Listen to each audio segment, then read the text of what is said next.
Sinepju graudiņš, vārds katrai dienai. Vai tu to tici? Šodienas raksturvieta. Jēzus viņai sacīja: Es esmu augšām celšanās un dzīvība. Kas man tic, dzīvos arī, ja tas mirs, un ik viens, kas dzīvo un tic man, nemirs nemūžām.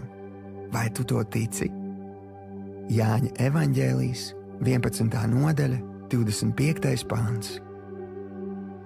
Šodienas pārdomas. Kāds stāsts vēsta, ka reiz dvīņi, vēl esot mātes vēderā, sastrīdējās. Viens apgalvoja, ka te esot tā īstā dzīve, tādēļ tā ir jāizbauda, cik vien var, jo ar dzemdībām viss beigšoties. Bet otrs bija nepārliecināms.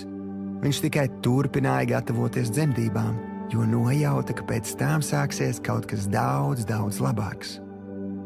Dzīvojot šajā pasaulē, mēs mēdzam aizmirst patiesību, ka cilvēks ir radīts, lai dzīvotu mūžīgi.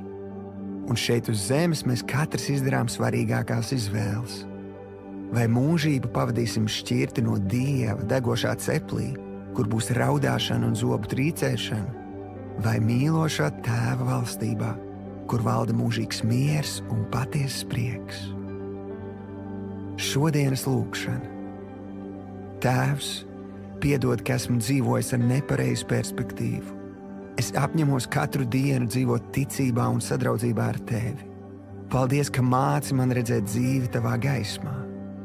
Patiesi, vairāk par visu Tev rūp mana un manu mīļoto mūžīgā dzīvība. Jēzus vārdā.